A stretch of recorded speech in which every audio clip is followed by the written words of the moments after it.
Lilian, bienvenue sur Clientology. Est-ce que tu pourrais te présenter rapidement? Bonjour Steve, merci beaucoup pour l'invitation. Je suis Lilian Varès, freelance en développement d'applications mobiles et formateur pour indépendants.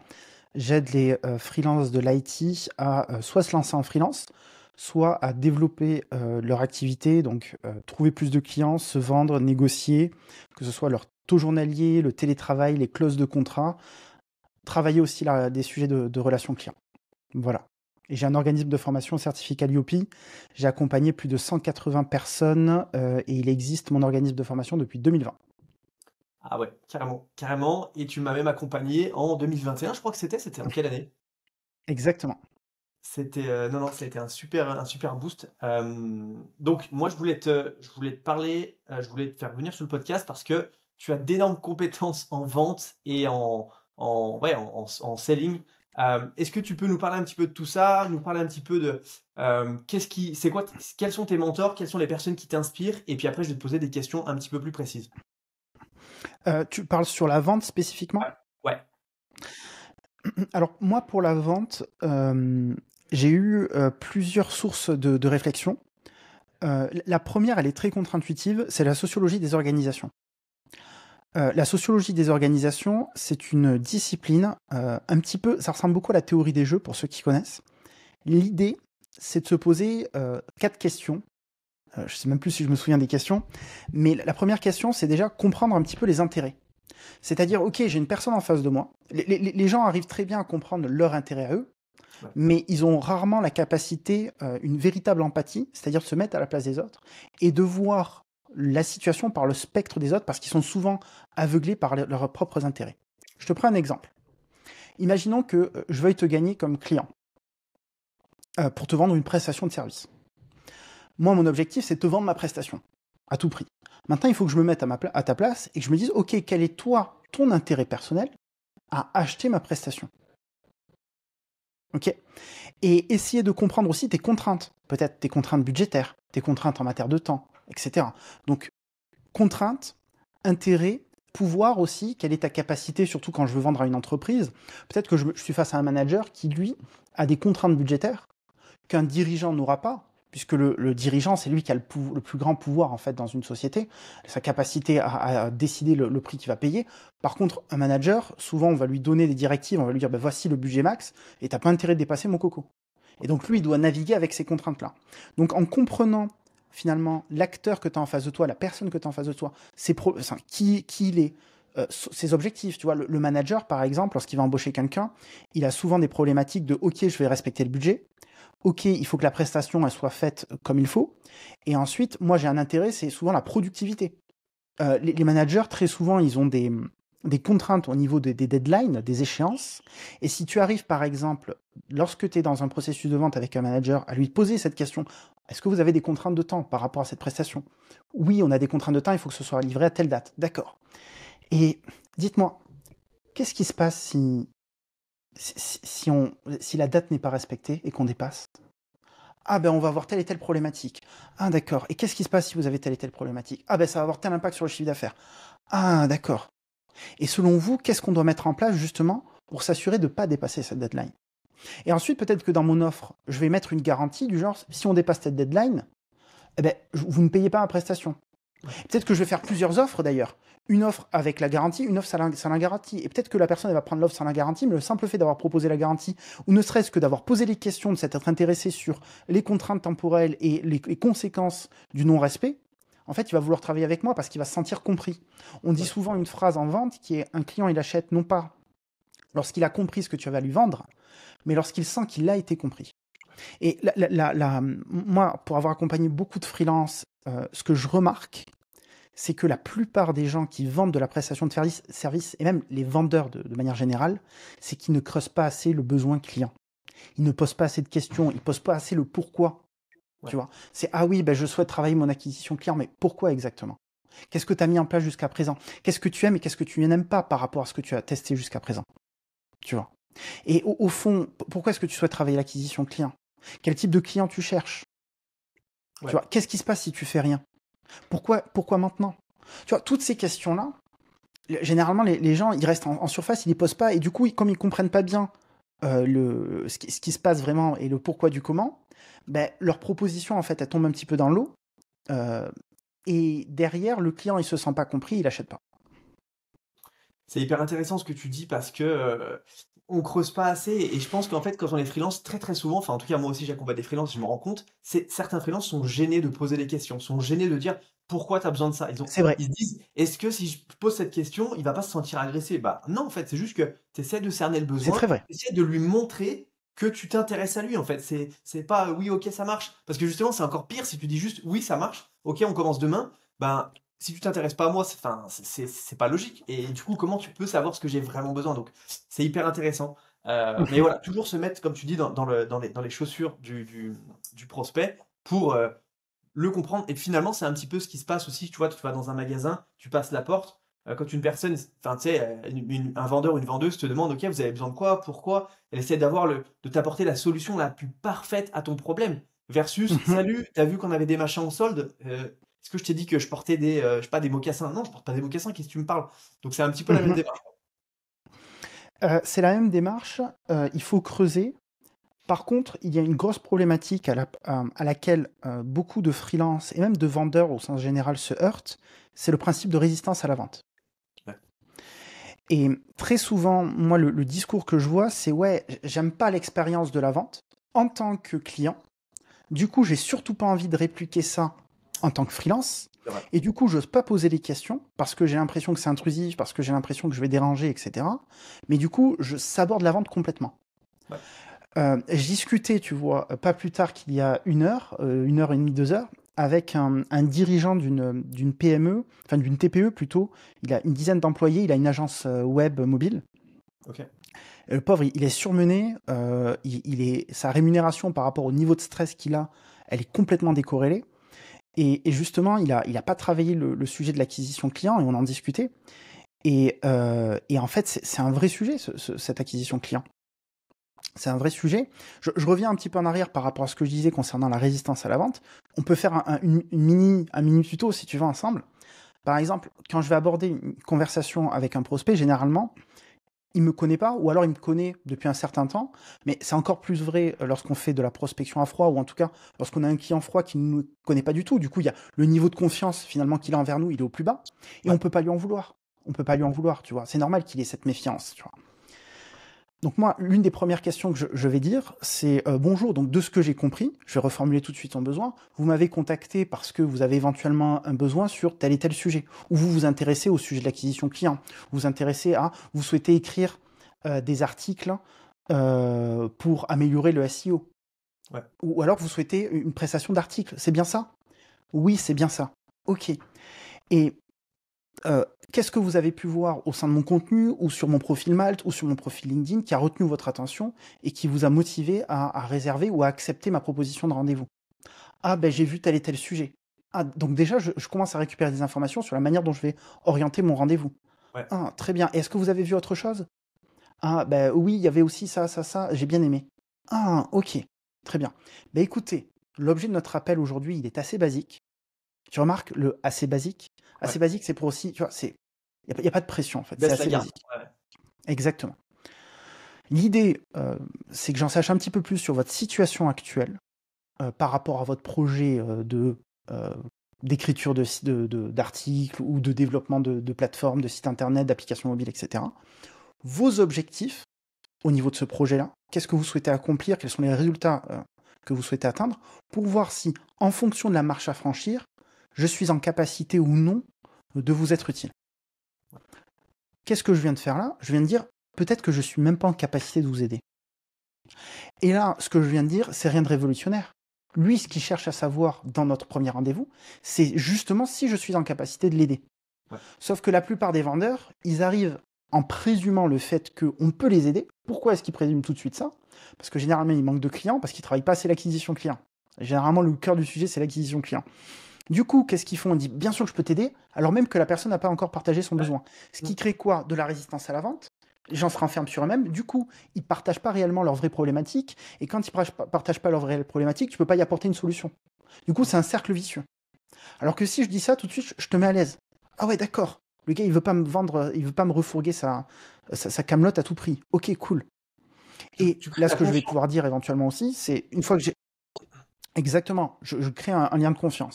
Et ce que je vais pouvoir rajouter ensuite, c'est, écoutez, si je pense pouvoir vous être utile, ce que je vous proposerai, si vous êtes d'accord, c'est qu'on replanifie un second rendez-vous, durant lequel je vous expliquerai le plan d'action que je mettrai en place, ou comment est-ce que je déroulerai ma prestation, si on était amené à collaborer ensemble, et si ça vous paraît pertinent, je vous présenterai les différentes solutions de prix. Est-ce que ça vous conviendrait? J'ai Ouais. jamais personne qui m'a dit non à cette question. Et pourtant, je l'ai posé des dizaines et des dizaines, pour pas dire des centaines de fois. Ouais. Non, non, c'est clair, c'est intéressant. C'est Et vraiment ensuite, je de. vais creuser. Ouais, ensuite tu poses, mais de toujours ouais, poser le contexte, pourquoi vous m'avez contacté, le mec il va expliquer pourquoi, à quel moment il t'a contacté, qu'est-ce qui lui a plu, donc il va aussi finalement s'auto-convaincre que tu es une personne qui peut l'aider. Derrière, si tu dis par contre, non, non, moi je suis pas sûr de t'aider, bah tout de suite, ah ouais, le mec il est honnête, ça se trouve, Mhm. il. Et donc tu vois, tu te différencies tellement de la concurrence, quoi. Complètement. Complètement. Non, Et mais il y a moins c'est. de stress, d'anxiété. En plus, ouais, ouais. Et puis tu es dans une relation qui est tellement différente. Tu es là, ouais, bah voilà, écoute, tu peux t'aider, tant mieux. Si je peux pas t'aider, bah je te mettrai en relation avec quelqu'un que je connais. Ça Exactement. aussi, ça marche hyper bien. Euh, Trop cool. Euh, Petite question, quand, par exemple, par rapport à tout ce que tu nous as dit là, si enfin, tu discutes avec un prospect et que le prospect te dit, bah écoute, combien ça coûte, tu arrives dans une phase où tu lui partages ton prix, une fourchette ou ce que tu veux, peu importe, mais en tous les cas, si le client te dit, bah écoute, c'est trop cher, c'est pas, ça rentre pas dans mon budget, qu'est-ce que toi, comment tu arrives ensuite à retourner la situation, à lui faire une prise de judo ou pas, mais en tous les cas, comment tu te sors de cette situation du c'est trop cher? Euh, alors déjà, euh, mise en contexte, si tu annonces ton prix trop tôt, l'une des erreurs principales que je vois faire les freelances, c'est d'annoncer leur prix trop tôt. Ouais. C'est, tu reçois un message sur Malte, tu reçois un message sur LinkedIn, j'ai besoin d'aide sur ça, combien ça coûte? Ouais. Et la plupart des gens donnent leur prix. Le problème, c'est qu'ils donnent un prix sans contexte. Et moi, je vais éviter de ça. Je vais éviter à la fois de donner un prix sans contexte, mais au-delà du prix sans contexte, je vais éviter de donner un prix sans expliquer ce qui va bien avec, et surtout, au début, je suis un profil parmi d'autres. Si tu me contactes sur LinkedIn, si tu me contactes sur Malte, tu vas pas contacter que moi. Ouais. Je le sais bien, je suis pas dupe, je le fais. J'en embauche plein de freelance. Qu'est-ce que je vais en embaucher? Je vais en contacter 5, 10, 20, 30. Et quel est le premier niveau de comparaison que je vais avoir? C'est le prix, évidemment. Parce qu'au début, pour moi, qui suis extérieur en tant que client, ce sont tous les mêmes. Je connais pas la subtilité de tes expériences. Je sais pas toute la valeur que tu peux m'apporter au début. Parce que j'ai lu rapidement en travers ton profil LinkedIn ou Malte, ou peu importe. Donc déjà, l'une des premières erreurs, c'est d'éviter de répondre à cette question. Donc si on vous pose la question, c'est, écoutez, moi mon tarif, il va dépendre en fait en fonction de la prestation. J'ai besoin d'en savoir un petit peu plus parce que, d'autant plus que je suis même pas sûr aujourd'hui d'être en capacité de vous aider. Seriez-vous opposé à ce qu'on en discute par téléphone ou en visio? Ou seriez-vous opposé à ce que je vous pose quelques questions déjà pour savoir si je suis en capacité de vous aider? Notamment parce qu'il y a une autre chose à savoir aussi, c'est que la plupart des gens, quand ils ont un problème, ils savent pas exactement la profondeur de leur problème et tous les problèmes qu'ils ont. Peut-être que tu penses que j'ai un problème peut-être qu'en tant que client, je pense que j'ai un problème d'acquisition client. Mais en fait, mon offre, elle est pourrie. C'est pour ça qu'il y a personne qui l'achète. Ma relation client, je suis très mauvais là-dedans. Du coup, j'ai aucun referral, j'ai aucune recommandation. Tu vois, il y a peut-être beaucoup de problèmes à résoudre et pas seulement l'acquisition client en fait. Donc si j'arrive avec une solution sur l'acquisition client, mais en fait ça va pas du tout résoudre le problème du client. Du coup, pourquoi est-ce que je vendrais quelque chose à un client alors que ça va même pas résoudre son véritable problème? Ouais. Du coup, il va falloir que je lui pose des questions, que je le challenge sur certains points et que je lui dise, écoute, moi, au vu de ce que tu viens de me dire, ou alors mieux lui faire réaliser par lui-même que son offre elle est en réalité pourrie par rapport aux concurrents. Et donc à ce moment-là, déjà, il va prendre conscience de certaines choses, et donc je vais pouvoir lui vendre un package qui va être beaucoup plus cher, beaucoup plus élevé, parce qu'en fait, on va résoudre beaucoup plus de problèmes. Ensuite, pour revenir à ta situation, si tu veux, on peut faire une mise en situation. Imaginons que je t'ai qualifié, je t'ai présenté tout ce que j'allais t'apporter, etc. Et là, tu me dis, écoute, Lilian, vraiment, c'est trop cher. Ouais. Ok. Déjà, si on arrivait jusque-là, c'est que tu as envie de travailler avec moi. Ouais. Parce que avant même de te poser la question du prix, je vais te dire, ok, au vu de ce que je viens de te présenter, est-ce que tu as le sentiment que ça pourrait être une solution pour toi? Donc, je vais éliminer toutes les objections possibles en amont, Ouais. en général. C'est-à-dire que si je valide mon offre, en fait. Je valide que ça te paraît être une solution. Et si tu me dis non, ou si tu émets des doutes, ou si je sens une hésitation lorsque je te demande est-ce que tu as le sentiment que ça pourrait être une solution pour toi, ben je vais creuser. Je vais dire, ah bon, mais je sens un petit doute dans ta phrase, est-ce que tu peux m'en dire un peu plus? Et là, tu vas me partager tes objections. Mais imaginons qu'on arrive à tout ça et qu'à la fin, tu me dis, écoute, Lilian, vraiment, c'est trop cher. Ben là, je vais te dire, c'est trop cher, c'est-à-dire. Réponds-moi comme si tu étais un client, comme ça fait une mise en Moi, je suis situation. un client lambda, bah, c'est trop cher, c'est pas dans mon budget, par exemple. Ça, c'est une vieille objection pourrie qui veut rien dire, mais c'est pas dans mon budget. Par exemple, tu me dis quoi? C'est pas dans ton budget, c'est-à-dire. Bah, c'est-à-dire que j'avais pas prévu de mettre une telle somme Hmm. pour cette prestation. Et est-ce que je peux te demander combien est-ce que tu prévoyais d'investir par rapport à, enfin, dans ce projet-là? Je sais pas, je pensais quelque chose entre 1500 et 2000 euros. Hmm, d'accord. Euh, alors, en général, petite parenthèse, on aura chiffré surtout les conséquences de Ouais, l'inaction. Donc, ouais. je vais pouvoir mettre en relief, en fait, le coût de l'inaction et le coût de la prestation. Donc, par exemple, je vais pouvoir dire, OK, très bien, et est-ce que je peux te demander comment est-ce que tu es arrivé à chiffrer ce budget de 1500 à 2000 euros? Bah, c'est ce que j'avais en tête. Je sais pas, c'est mon budget marketing du mois, par exemple. Je sais pas, ça peut être une solution. Mhm. Et est-ce que tu as le sentiment que ce budget-là, il est de 1500 euros, il est suffisant pour atteindre ton objectif qui est et là je vais te répéter ton objectif, de Ouais, développer l'acquisition client, puisque de ce que je comprends, toi ton objectif c'était de gagner 10 nouveaux clients ouais. à 2000 euros par mois, donc c'est-à-dire que tu es prêt à investir 1500 euros pour récupérer, je sais pas moi, 40 000 euros. Ben, je sais pas trop. Ouais, je pense que ça peut suffire. Après, c'est vrai que j'y connais pas grand-chose, donc c'est ce que j'avais en tête, quoi. Et qu'est-ce qui est le plus risqué pour toi aujourd'hui? C'est de payer une prestation qui peut-être ne va pas totalement répondre à ton besoin, à tes attentes, qui va peut-être pas t'amener les résultats, mais qui sera à 1000, 1500 euros, 2000 euros. Ou alors peut-être de trouver une solution et de trouver ces fonds justement qui te permettraient d'atteindre cet objectif et de générer 40 000 euros de chiffre d'affaires. Quelle est la solution la plus risquée pour toi aujourd'hui? Ouais, c'est vrai. C'est vrai, c'est peut-être enfin, c'est une bonne réflexion. J'avais pas vu ça comme ça, en fait. Et il faut que j'en parle avec mon associé pour voir si on peut pas débloquer les fonds. Et est-ce que tu penses aujourd'hui, si tu commences vraiment, enfin si tu réfléchis vraiment, est-ce qu'il y aurait des solutions pour toi pour trouver des fonds justement suffisants pour développer ce projet? Des solutions, je pense qu'il y a toujours des solutions. Donc, on pourrait réduire nos budgets en Facebook Ads et puis pourquoi pas une partie de ce budget, l'investir dans l'acquisition via le SEO, qui est finalement une solution euh, qui nous permettrait d'avoir des clients mensuellement. Et une fois que le SEO est Hmm. en place, ça te fait rentrer des clients de manière, euh, ouais, de manière mensuelle, enfin pas ponctuelle justement. Je sais pas comment on dit, mais voilà, l'idée c'est ça. Donc ouais, je pense que ça peut se faire. Ouais. Et tu penses être en capacité aujourd'hui donc d'investir 1500 ou 2000 euros sur le prochain mois, mais éventuellement qu'il y aurait d'autres solutions. Tu penses que tu seras en capacité de générer combien enfin d'investir combien pour ce projet Euh, par rapport au prix de 5000 euros? Ah, parce que 5 000 euros, c'était ton offre, c'est Ouais, ça? Ah ouais.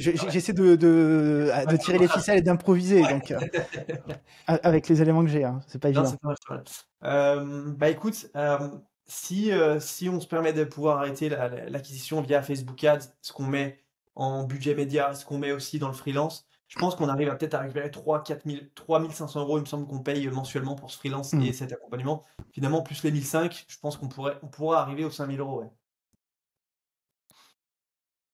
Ok. Et dis-moi, mis à part la question du prix, est-ce que tu as vraiment le sentiment que investir dans ce projet, ça peut être vraiment une solution pour toi par rapport aux objectifs que vous avez, qui sont de générer plus d'acquisition clients, blablabla, blablabla.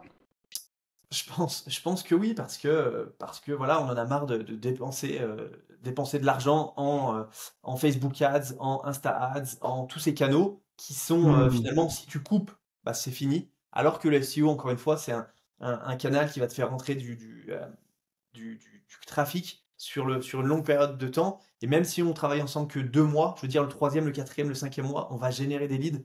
Et c'est ça qui est important pour nous aujourd'hui. Et parmi l'ensemble des choses que je t'ai présentées sur ma stratégie et le plan d'action que j'ai en tête pour justement générer ces leads, qu'est-ce qui t'a le plus convaincu que c'était justement une bonne idée d'investir?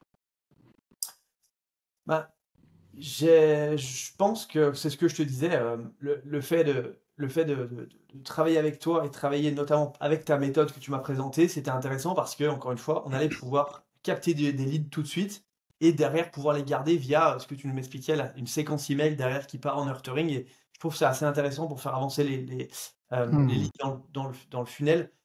Tu vois, je parlais avec un autre freelance en toute honnêteté avant toi et il m'a pas présenté cette méthode et je trouve que c'est Hmm. assez intéressant. Et c'est quelque chose que j'avais pas pensé. Et comme quoi, tes idées peuvent valoir aussi de l'argent, quoi. Hmm. Comment est-ce que tu aimerais procéder pour la suite?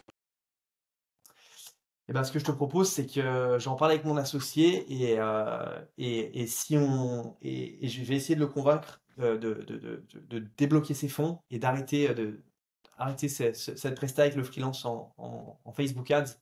Et derrière, je te recontacte pour qu'on en discute d'ici une semaine. Et imaginons qu'il soit d'accord, quelles sont les étapes d'après que tu verrais pour la suite? Bah, s'il est d'accord, je t'écris et derrière, c'est toi qui m'expliques comment tu as l'habitude de travailler pour qu'on puisse mettre tout ça en place. Hmm. Est-ce que tu serais opposé, parce que j'imagine peut-être que ton associé aura des questions, est-ce que tu serais opposé à ce qu'on planifie un rendez-vous tous les trois justement pour en discuter? Peut-être que je réponde aussi à ces questions, que je le rassure, parce que lui il m'a pas rencontré, peut-être qu'il n'est pas du tout convaincu par l'approche. Je pourrais éventuellement répondre à ces questions, lui parler de mes garanties et de tous ces éléments-là. Est-ce que ça te paraît très pertinent comme approche? Ouais, non, c'est une super idée. C'est une super idée. Tu m'as parlé de garantie? Tu as des garanties dans ton offre? Bien sûr. Moi, je vous garantis que vous gagnerez 3 nouveaux clients dans les 3 premiers mois, sinon je vous rembourse ma prestation, au minimum. Ok, d'accord. Donc, tu es sûr de toi. Absolument. Sinon, je ne proposerai pas la garantie, puisque c'est pas dans mon intérêt. Ah, non, non, c'est bien. Non, bah Est-ce que écoute. c'est quelque chose d'important pour toi, ce genre de garantie? Bah, un petit peu parce que si on vient à mettre en place si on vient à changer notre système d'acquisition vers du Hmm. SEO et que demain on s'aperçoit que ça marche pas et qu'on rentre pas de cash, ça peut être très problématique pour la suite. Donc, je t'avoue que cette garantie, Ah, ça me rend. attends. Quand tu dis très problématique pour la suite, qu'est-ce que tu entends par là exactement? Bah, c'est-à-dire que si demain on arrête de faire entrer du trafic via Facebook Ads, on n'a plus de clients parce qu'encore une fois, Ah. on n'a rien organiquement qui rentre en trafic, donc ça peut être très problématique et on a des employés et on pourrait pas se permettre de pas avoir de trafic qui rentre, donc pas de clients pour les prochaines semaines, quoi. Alors attends, je suis désolé de te poser cette question, mais imaginons que tu n'aies plus de trafic. Euh, combien de temps vous allez pouvoir tenir avec ton associé dans une telle situation? Je pense que pendant 2, 3 mois, grand maximum, on peut tenir, mais pas plus. Qu'est-ce qui va se passer du coup après ces 2, 3 mois si vous trouvez pas une solution? Et ben, il faudra qu'on prenne des grosses décisions et notamment peut-être arrêter l'activité et mettre la clé sous la porte. Ah oui, Ouais, ok. non, c'est pour ça. C'est pour ça, je pense que c'est un gros chantier qu'on veut mettre en place. On veut Hmm. pérenniser l'acquisition organiquement. Donc, c'est pour ça que j'ai vraiment envie qu'on mette ça en place le plus rapidement possible. Et c'est la raison pour laquelle je pense qu'il faut qu'on débloque des fonds. Écoute, je prends mon emploi du temps. Est-ce que éventuellement tu auras un créneau de disponibilité par exemple avec ton associé demain? Ouais, super. Demain, à 16h. Ça t'irait? Ouais, demain 16h, c'est parfait, je t'envoie l'invitation. Dernier point, ça fait longtemps, j'imagine que tu travailles avec ton associé? Ouais, ça fait 3 ans, ouais. 3 ans. Donc j'imagine que tu as une petite idée éventuellement des inquiétudes ou des questions qui pourraient avoir. Est-ce que ça te dérangerait pas de m'en partager quelques-unes pour que je puisse me préparer un petit peu mieux à notre rendez-vous demain? Ouais. Écoute, je pense que c'était surtout une question de garantie. Le fait, est-ce que ça Hmm. fonctionne? Est-ce que ta méthode fonctionne? Tu m'as parlé de tes garanties. Moi, je pense que si demain tu peux venir avec des études de cas, des témoignages Hmm. clients, je pense que ça peut le rassurer euh, pour passer à l'action. Et encore une fois, si tu expliques que tu as des garanties, je pense que ça peut être la chose qui décante la collaboration. Et quand tu parles de cas clients, qu'est-ce que tu aimerais voir dans ces cas clients exactement? Bah, si tu as un use case, c'est-à-dire tu as mis en place un système SEO pour une entreprise similaire à la nôtre, si tu as ça, ça peut être intéressant. Hmm. De combien était le trafic avant? De combien est le trafic maintenant? Hmm. Sur combien de temps? Qu'est-ce que tu as mis en place? Euh, Qu'est-ce qu'ils ont généré grâce à ton travail? Ça peut être intéressant de voir tout ça, quoi. Très bien. Bah, écoute, je note tout ça et je vais regarder de mon côté pour essayer de vous trouver un cas pertinent, en tout cas qui se rapproche le plus de votre situation actuelle. Ouais. Eh bien, écoute, c'est parfait. Merci beaucoup, Steve, et je te souhaite une très bonne journée. Merci à toi. Clic. Alors, c'est difficile. Là, je peux revenir en arrière et t'expliquer pourquoi j'ai dit ça, à quel moment, ça va être compliqué, parce que je me souviens même plus de toutes les directions dans lesquelles on est Non, mais parti. c'était super intéressant et pour être un gros fan de Jeremy Miner aussi, Mhm, je bouffe ses vidéos YouTube, je bouffe son livre, je l'ai lu 2 fois déjà. Je retrouve énormément de choses. On voit que tu as fait sa formation et c'est trop intéressant. mhm. Mais pour essayer de rembobiner un petit peu, si on a encore un peu de temps de ton côté, Ouais. euh, déjà, l'objection c'est trop cher, je l'entends très rarement de mon côté. Euh, et en fait, parce que je creuse très bien, parce qu'il y a tout ce processus de vente qui fait que, en fait, le c'est trop cher, c'est souvent un jugement de valeur Ouais, par rapport à ce que tu délivres. bien sûr. Généralement, les gens, s'ils n'ont pas les moyens, ils vont dire, écoute, Steve, je suis vraiment désolé, moi ça me plaît beaucoup. Par contre, financièrement, là, je pourrais pas. Et très rapidement, ils vont te dire, voilà de combien je dispose pour Ouais. ce projet. Euh, Qu'est-ce que tu peux me proposer? Tu vois, et là, je vais pouvoir être créatif, je vais peut-être diminuer le scope de la prestation, Ouais. peut-être que je vais faire un paiement plusieurs fois, et la personne, elle va être très heureuse, en fait, parce que ça va être des nouvelles garanties. Enfin, en fait, je suis en train de l'aider. Tu vois, donc, par exemple, si tu me dis, ouais, ce mois-ci, je pourrais pas investir plus de 2000 euros et que moi, mon approche, ça coûte 5000, ben, je peux te dire, ok, est-ce que ça t'aiderait si je te proposais un premier paiement de 2000 euros et les mois prochains de 2000 euros, et on le répartit en fait sur plusieurs mois? Est-ce que ça pourrait t'aider comme solution? Ah ben ouais, ça serait génial. Ok. Bah, écoute, moi, j'ai pas pour habitude de faire ça, mais ce que je peux te proposer, c'est je te fais un paiement en plusieurs fois. Par contre, dès qu'on aura les premiers résultats, ce que j'aimerais en contrepartie, c'est que tu me fasses un témoignage vidéo où tu partages finalement un retour d'expérience honnête sur ce que ma prestation aura apporté à ton entreprise. Est-ce Ouais. que ça te conviendrait? Ça me plaît beaucoup de dire, bah écoute, je te fais un geste vers toi, par contre, tu fais un geste vers moi. C'est-à-dire Absolument. que Toujours. je, Contrepartie. ouais, contrepartie. C'est-à-dire, voilà, je te fais un geste, je veux t'arranger. Par contre, tu m'arranges. On est là, c'est un win-win, on gagne tous les deux, quoi. Mhm. Mais tu vois, généralement, le c'est trop cher ou j'ai pas le budget, il va plutôt s'orienter comme ça quand tu creuses bien et surtout quand tu appuies où ça fait mal. Tu vois, Ouais, je l'ai refait du coup en live pour montrer un petit peu aux gens des choses que j'aurais fait en temps normal bien avant en fait. Dans le ouais. call, qui est du genre, ok, quelle est ta situation actuelle? Combien de temps tu peux tenir dans cette situation actuelle? Qu'est-ce qui se passe si tu changes rien? Tu vois, ça crée une urgence en fait. Ouais. Une véritable urgence de poser ces questions-là parce que la personne elle se rappelle en fait que ok, là en fait elle a 2 mois devant elle et que si elle trouve pas une solution dans les 2 mois, en fait elle fait faillite. Ouais, t'appuies là où ça fait mal et tu lui fais se rendre compte que c'est maintenant qu'il faut agir, Exactement. c'est pas dans trop longtemps. Euh, mais en fait, c'est intéressant ce que tu dis parce que le fait euh, le c'est trop cher, souvent, on essaie de dévier la conversation vers la porte de sortie. Mais en fait, si tu veux sortir, c'est qu'il y a un truc, il y a un truc qui n'a pas été répondu ou il y a un besoin qui n'a pas été bien cerné ou il y a quelque Mhm. chose qui va pas. Et en fait, tu as ramené la conversation dans la piste où tu posais des bonnes questions et en fait, tu m'as fait me rendre compte que c'est cet argent qu'on va pouvoir, que je vais devoir trouver pour travailler avec toi, ça se trouve, et en fait, c'est le meilleur investissement que je peux faire versus attendre et pas travailler avec toi, quoi. Et potentiellement faire faillite. Et potentiellement faire faillite. Donc, Et encore une. très souvent, les questions que je viens de te poser sur ok, qu'est-ce qui se passe si on fait rien, Ouais, qu'est-ce qui se passe si le délai dépasse, etc.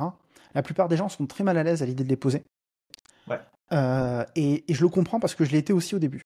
ouais, Et en fait, la raison pour laquelle en fait il est important de poser cette question, selon moi, c'est parce que on a aussi une responsabilité. C'est-à-dire que si je pose pas cette question, si j'appuie pas un petit peu où ça fait mal, les ouais, gens ne passent pas à l'action. Parce que les gens n'aiment pas passer à l'action. bien sûr. Et s'ils ne passent pas à l'action, et qui n'achètent pas ma prestation, évidemment qui est calibrée et dont on a validé le besoin et qu'eux sont convaincus que c'est une bonne idée d'investir dans ce projet, hein. Je ne parle pas d'arnaque ou quoi que ce soit, Ouais. mais s'ils passent pas à l'action, ils vont pas résoudre le problème. Moi, je vais pas pouvoir les aider à résoudre le problème. Du coup, la situation va rester changée et ils vont faire faillite. Et je pense qu'en tant que prestataire de service, même éthique, on a une responsabilité d'appuyer où ça fait mal, de creuser suffisamment pour vraiment bien comprendre le client et reformuler, lui montrer qu'on a compris, appuyer où ça fait mal, pour que derrière lui, on lui donne vraiment, on appuie où il faut pour qu'il passe à l'action. Parce que s'il passe pas à l'action, il va faire faillite en fait. Ouais. Et si j'ai quelque chose qui peut lui éviter de faire faillite, en fait, j'ai une responsabilité Ouais. de lui vendre ma prestation, de faire ça bien pour qu'il passe à l'action rapidement. C'est un bon point ce que tu dis. Je sais pas si tu connais, c'est un célèbre copywriter américain, je sais pas s'il est décédé ou pas, mais il s'appelle Jay Abraham. Et en fait, il disait si ton produit peut résoudre le problème de ton interlocuteur, c'est dans ton devoir de lui dire le plus souvent possible. C'est un petit peu la même chose. Exactement. Tu dois lui dire. Et Exactement. alors, certes, c'est un petit peu gênant, mais tu vois, c'est un petit peu comme, je sais pas, t'as un copain ou une copine, un pote, hein, et qu'en fait, il est dans une relation hyper toxique avec sa nana ou avec son mec, et tu lui dis, franchement, que tu penses vraiment que c'est la personne qui te va? Bah, c'est la même chose, en fait. Tu poses une question qui est gênante, mais encore une fois, c'est une question pour aider la personne en face, qu'elle ait un déclic. Donc, en fait, encore une fois, tu aides à partir du moment où ton service répond à une problématique et que tu peux aider la personne, Bien sûr. tu peux lui poser la question pour l'aider, quoi. Exactement. Exactement. C'est super important. Super Ouais, important. on n'ose pas parce qu'on se dit putain, c'est un peu gênant et tout ça. Mais finalement, tu vas l'aider, tu vas l'aider à avoir un déclic. Et encore une fois, dans cette démarche d'aide, d'empathie, il faut poser certaines questions qui sont pas toujours simples à poser au début. Mais une fois que tu t'y es fait, bon, tu l'as posé 3, 4, 5, 10 fois. Après, tu sais comment, enfin, ça roule, Oui, quoi. et après, on peut. Il y a la manière de la poser aussi. On peut dire, Ouais, bah écoute, je suis vraiment désolé de te poser cette question, ou même je suis mal à l'aise à l'idée de te poser cette question. ouais, Est-ce que je peux te demander qu'est-ce qui se passe si, ouais, ou combien de temps tu peux tenir dans cette situation? c'est clair. Qu'est-ce qui se passe si ça. Et moi, et très souvent, ça déclenche une réponse très émotionnelle. Mm. Moi, j'ai eu des gens qui étaient au bord des larmes en appel de vente. Ah ouais? Ouais. Ah ouais, qui avaient les larmes qui. Je sentais que ça pesait quoi sur leurs épaules. Ouais. Ouais, c'était. Mais tu vois, il y a un truc aussi qui est intéressant que tu as fait et que j'encourage aussi tous les freelances à faire, c'est tu as, tu as jaugé ta tonalité. C'est-à-dire qu'à certains moments, tu avais une tonalité confuse, certains moments, une tonalité un petit peu euh, inquiète, c'est-à-dire, mais Oui, si tu fais pas ça, attends, juste pour comprendre, et ça, c'est typique Jeremy Miner aussi, mais c'est oui, tellement important parce que du coup, derrière, la personne va le l'interpréter. prendre d'une manière tellement différente versus si tu Exactement. fais pas ça, qu'est-ce qui va se passer? Versus, ouais, mais si tu fais pas ça, juste pour comprendre, tu vois, tu baisses le niveau d'intensité de la façon dont tu t'exprimes et c'est Mhm. beaucoup plus empathique finalement. Oui, exactement. Trop cool. Bon, et ben écoute, Lilian, c'était une petite masterclass. J'avais pas prévu du tout de faire ça comme ça. J'avais des questions pour ce podcast, mais en fait, je pense que ça régale, c'est encore bien mieux. Je pense que ça va aider énormément de freelance à comprendre cette mécanique de poser des questions, de pourquoi poser des questions au bon moment, cette tonalité aussi, qu'est-ce qu'on dit, de la manière dont on le dit, c'est hyper important. Et ben écoute, trop intéressant. Merci beaucoup en tout cas. Merci à toi pour l'invitation, Steve. Où est-ce qu'on peut te retrouver si on souhaite en apprendre plus sur ce que tu fais et devenir une machine en Euh, vente? Lilian Alvarez sur YouTube, LinkedIn, Twitter, Instagram, je suis à peu près partout. Moi, ce que je recommande aux gens, si ce sont des freelances de l'IT et qui ont plus de 3 ans d'expérience, j'ai créé une masterclass d'1 heure et demie pour développer son activité, où je vais beaucoup plus en profondeur sur les sujets justement comme la vente, l'acquisition client, etc. Et moi, j'ai inventé mon propre concept au niveau de la vente, qui s'applique parfaitement aux freelances de l'IT. C'est ce que j'appelle la vente archétypale. J'en parlais un petit peu en début d'appel avec la sociologie des organisations.